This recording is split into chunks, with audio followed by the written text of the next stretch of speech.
नमस्कार मित्रों, desire point channel के इस नए वीडियो लेक्चर में मैं हूं अमित दुबे और आज हम 10वीं कक्षा के इंग्लिश पोएट्री के पहले अध्याय जिसका नाम है द फाउंटेन अध्ययन करेंगे, जिसके लेखक जेम्स रूसेल लॉवेल हैं। द फाउंटेन का तात्पर्य होता है फव्वारा। यह एक बहुत ही यूनिक और बहुत बेहतरीन अध्याय है और तो और परीक्षा के दृष्टिकोण से भी यहाँ चैप्टर इम्पॉर्टेंट है। तो चलिए अपने इस अध्याय पर चलते हैं और इस अध्याय से हमें बहुत प्यारी प्यारी और बहुत अच्छी चीज़ें हमें सीखने को मिलेंगी। फर्स्ट स्टैंजा में कहते हैं कि इनटू द सनशाइन, ध्यान से समझिएगा। इनटू द सनशाइन, सनशाइन मतलब सूर्य का प्रकाश। सूर्य के प्रकाश में फुल ऑफ लाइट, जब चारों तरफ उजाला होता है, यानी सूर्य के प्रकाश में जब चारों तरफ उजाला होता है तो ये जो फव्वारा होता है ना, ये क्या करता है? लीपिंग, लीप मतलब होता है उछलना, तो ये उछलता है। एंड फ्लैशिंग, फ्लैश मतलब होता है चमकना और चमकता है। फ्रॉम मॉर्न, मॉर्न मतलब मॉर्निंग, सुबह से लेकर टिल का मतलब लेकर नाइट, शाम तक। फिर से इनटू द सनशाइन, सूर्य के प्रकाश में, फुल ऑफ द लाइट, जब चारों तरफ प्रकाश होता है, लीपिंग एंड फ्लैशिंग, तो फव्वारा लिखा तो नहीं है लेकिन यहाँ पे फव्वारे से ही तात्पर्य है, तो हम कहेंगे फव्वारा उछलता है और चमकता है। फ्रॉम मॉर्न टिल नाइट, सुबह से लेकर शाम तक। तो एक बार फिर से रिवीजन करेंगे ताकि क्लियर हो जाए। तो into the sunshine full of light, सूर्य के प्रकाश में जब चारों तरफ उजाला होता है, leaping and flashing from morn till night, फव्वारा उछलता है और चमकता है, यानी सुबह से लेकर शाम तक फव्वारा उछलता और चमकता रहता है। आगे चलते हैं, कहते हैं इनटू द मून लाइट, और चंद्रमा के प्रकाश में, मून मतलब चंद्रमा, मून लाइट, चंद्रमा के प्रकाश में, वाइटर दैन स्नो, वाइटर सफ़ेद हो जाता है, दैन स्नो बर्फ से भी ज़्यादा सफ़ेद हो जाता है। वेविंग और हिलता रहता है, शो फ्लावर लाइक, फूलों की तरह हिलता है। विन, जब, द वाइंड्स ब्लो, विंड मतलब हवा, ब्लो मतलब बहती है, और जब हवा बहती है तो ये फूलों की तरह हिलता है। फिर से कि into the moon light whiter than snow, moon light में यानी चंद्रमा के प्रकाश में ये बर्फ से भी ज़्यादा सफ़ेद हो जाता है। Waving so flower like when the winds blow, और जब हवा चलती है तो ये फूलों की तरह वेव करता है यानी हिलता है। इनटू द स्टार लाइट, अब भाई सूर्य हो गया, चंद्रमा हो गया, अब स्टार आ गया। तो कहते हैं कि तारों के प्रकाश में, रस का मतलब होता है, रसना मत समझ लीजिएगा, रस का मतलब होता है भागना। कैसे भागना? तेजी से भागना। इन स्प्रे, स्प्रे का मतलब होता है हम लोग सेंट स्प्रे करते हैं, यानी पानी की फुहारें। तो इनटू द स्टार लाइट, तारों के प्रकाश में, रसिंग इन स्प्रे, तेज भागते हुए स्प्रे करता है, यानी पानी की फुहारें फेंकता है। रशिंग इन स्प्रे का मतलब होगा तेज भागते हुए पानी की फुहारें फेंकना। तो into the star light रसिंग in spray, यानी तारों के प्रकाश में तेज भागते हुए पानी की फुहारें फेंकता है। Happy at mid night, mid night मतलब मध्य रात्रि, तो मध्य रात्रि में कैसा होता है? हैप्पी होता है। हैप्पी बाय डे, और दिन में भी कैसे होता है? हैप्पी होता है, यानी यहाँ मध्य रात्रि में भी प्रसन्न होता है और दिन में भी प्रसन्न होता है, यानी चाहे दिन हो जाए चाहे रात हो जाए ये प्रसन्न ही रहता है। तो into the star light रसिंग in spray, तारों के प्रकाश में या तेज भागते हुए पानी की फुहारें फेंकता है। हैप्पी एट मिड नाइट, अर्धरात्रि में या फिर मध्य रात्रि में भी प्रसन्न होता है। हैप्पी बाय डे, और दिन में भी प्रसन्न होता है। कहते हैं कि एवर इन मोशन, मतलब एवर मतलब सदैव, इन मोशन, मोशन मतलब गति, हमेशा गति में रहता है, यानी हमेशा गति करता रहता है। ब्लित्सम, ब्लित्सम का मतलब होता है हैप्पी, हैप्पी मतलब खुश। एंड चियरी, चियरी का मतलब होता है प्रफुल्लित, हमेशा खुश और प्रफुल्लित रहता है। स्टिल क्लाइंबिंग, हमेशा क्लाइंबिंग चढ़ता रहता है। हेवनवर्ड, यानी आसमान की ओर उठता रहता है। हेवन मतलब आसमान, हेवनवार्ड यानी आसमान की ओर, स्वर्ग की ओर, यानी हमेशा आसमान की ओर उठता रहता है। नेवर अवेरी, नेवर मतलब कभी भी नहीं, अवेरी का मतलब होता है थकना, और कभी भी थकता नहीं है। तो फिर से कि एवर इन मोशन, हमेशा गति में रहता है। ब्लिथसम एंड चेरी, हमेशा खुश और प्रफुल्लित रहता है। स्टिल क्लाइंबिंग हेवनवार्ड, हमेशा आसमान की ओर उठता रहता है। नेवर ए वेरी, और ये कभी भी थकता नहीं है। ग्लैड मीन्स होता है प्रसन्न ऑफ ऑल वेदर्स, वेदर्स मतलब ऋतुएं या फिर मौसम। तो सभी मौसमों में कैसे रहता है फव्वारा, सभी मौसमों में कैसा रहता है, ग्लैड, खुश रहता है।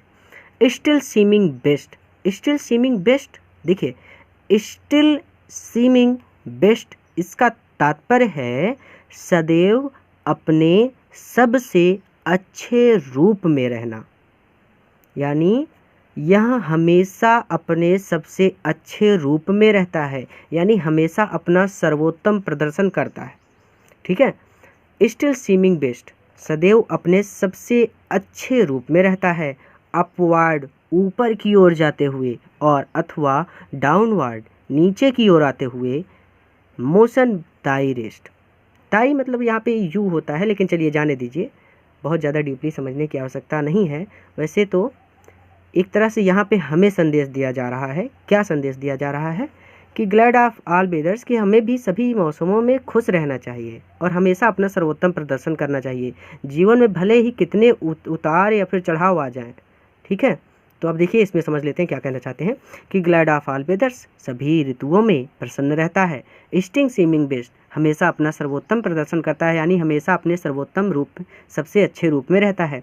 अपवार्ड और डाउनवार्ड, ऊपर की ओर अथवा नीचे की ओर जाते हुए। मोशन, गति ही। टाई रेस्ट, इसका आराम है, यानी ये आराम नहीं करता, इसका आराम तो इसकी गति है। तात्पर्य फिर से समझेंगे कि अपवार्ड और डाउनवार्ड, ऊपर की ओर अथवा नीचे की ओर आते जाते हुए। मोशन दाई रेस्ट, इसका आराम गति ही है, यानी गति ही इसका आराम है। तो glad of all weathers, still seeming best, सभी मौसमों में खुश रहता है और हमेशा अपने सबसे अच्छे रूप में होता है। अपवार्ड और डाउनवार्ड, मोशन दाई रेस्ट, ऊपर या नीचे की ओर आते जाते हुए, इसकी गति ही इसका आराम है। Full of a nature, full of a nature, nature मतलब प्राकृतिक, फुल ऑफ अ नेचर, यहाँ पे तात्पर्य है कि यह इसका प्राकृतिक गुण है। फव्वारा पानी से निकलेगा तो ऊपर की ओर ही जाएगा, ये इसका प्राकृतिक गुण है, प्रकृति ने ही इसे ऐसा बनाया है। फुल ऑफ अ नेचर, यहाँ इसका प्राकृतिक गुण है। नथिंग कैन टेम, टेम का मतलब होता है पालतू बनाना, यानी आप यहाँ पे कह सकते हैं कि इसे परिवर्तित नहीं किया जा सकता, हम अपनी इच्छा अनुसार इसे नहीं बदल सकते, क्योंकि प्राकृतिक है, प्रकृति तो अपने हिसाब से चलेगी ना, हमारे कंट्रोल में तो आएगी नहीं। तो नथिंग कैन टेम, इसे परिवर्तित नहीं किया जा सकता। चेंज्ड एवरी मोमेंट, चेंज यहाँ बदलता रहता है, एवरी यानी प्रत्येक, मोमेंट यानी क्षण, यह प्रत्येक क्षण बदलता रहता है, यानी अभी यहाँ है, थोड़ी देर बाद यहाँ पहुँच जाएगा, फिर थोड़ी देर बाद यहाँ पहुँच जाएगा, यानी प्रत्येक क्षण आगे की ओर बढ़ता रहता है, यानी प्रत्येक क्षण बदलता रहता है। एवर द सेम, लेकिन फिर भी एक समान है, यानी इसके गुण ऐसे ही हैं, ये प्रत्येक क्षण बदलता रहता है लेकिन फिर भी एक समान ही है। तो full of nature, nothing can टेम, यह इसका प्राकृतिक गुण है और इसे नियंत्रित नहीं किया जा सकता। Change every moment, ever the same, यह हर क्षण बदलता रहता है लेकिन फिर भी एक समान है, यानी इसके गुण इसमें हमेशा विद्यमान है। सीजलेस एस्पायरिंग, देखिए सीजलेस का जो मतलब होता है वो होता है लगातार, एस्पायरिंग का मतलब होता है ऊपर ही उठते जाना। तो सीजलेस एस्पायरिंग, ये दोनों मिलकर क्या हो गए, फव्वारा हमेशा ऊपर की ओर उठता रहता है, यानी बिना किसी रुकावट के यह ऊपर की ओर उठता रहता है। सीजलेस कंटेंट, और कंटेंट यानी अपनी इस प्रगति से ये कैसे है, खुश है, संतुष्ट है भाई, तो अपनी इस प्रगति से ये खुश है। सीजलेस एस्पायरिंग, सीजलेस कंटेंट, बिना किसी रुकावट के यहाँ ऊपर की ओर उठता रहता है और अपनी इस प्रगति से खुश है। डार्कनेस, अंधेरा, और अथवा sunshine, Prakash.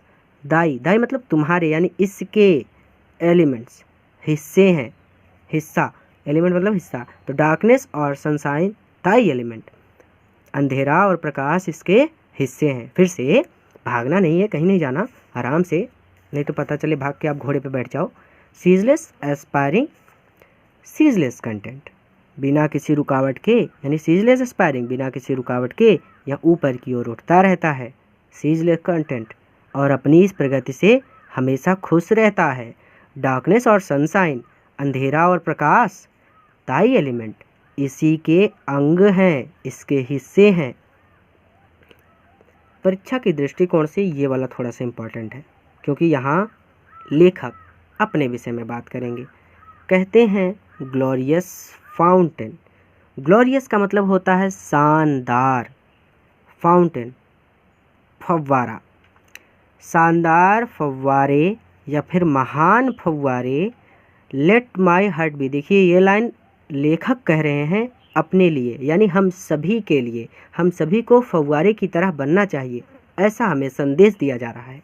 Late my heart B, मेरे हृदय को भी हो जाने दो। Let my heart be, my heart यानी मेरे हृदय को बी हो जाने दो, लेट लगा है क्योंकि मेरे हृदय को ऐसा हो जाने दो। कैसे हो जाने दो? फ्रेश, फ्रेश मतलब ताज़ा, चेंजफुल मतलब परिवर्तनशील, कांस्टेंट मतलब होता है स्थिर या फिर दृढ़। तो ग्लोरियस फाउंटेन, हे महान फव्वारे या फिर हे फव्वारे, let my heart be fresh, changeful, constant, upward like thee, thee मतलब यू, मेरे हृदय को भी तुम्हारी ही तरह फ्रेश, चेंजफुल, कांस्टेंट हो जाने दो। यानी ग्लोरियस फाउंटेन, हे फव्वारे तुम प्रशंसा के लायक हो। यहाँ पर ये लाइन हम जोड़ेंगे, हे फव्वारे तुम प्रशंसा के लायक हो। लेट माई हार्ट बी, मेरे हृदय को भी हो जाने दो फ्रेश, ताज़ा, चेंजफुल, परिवर्तनशील, कांस्टेंट, स्थिर या फिर दृढ़, अपवार्ड लाइक दी, तुम्हारी ही तरह। तो पूरा मिला के ये कहना चाहते हैं कि हे फव्वारे तुम प्रशंसा के लायक हो। Let my heart be fresh, changeful, constant, मेरे हृदय को भी ताज़ा, परिवर्तनशील और दृढ़ हो जाने दो, अपवार्ड लाइक दी, ठीक तुम्हारी ही तरह। तो फिर से एक बार कि glorious fountain, let my heart be fresh, changeful, constant, upward like thee, हे फव्वारे तुम प्रशंसा के लायक हो।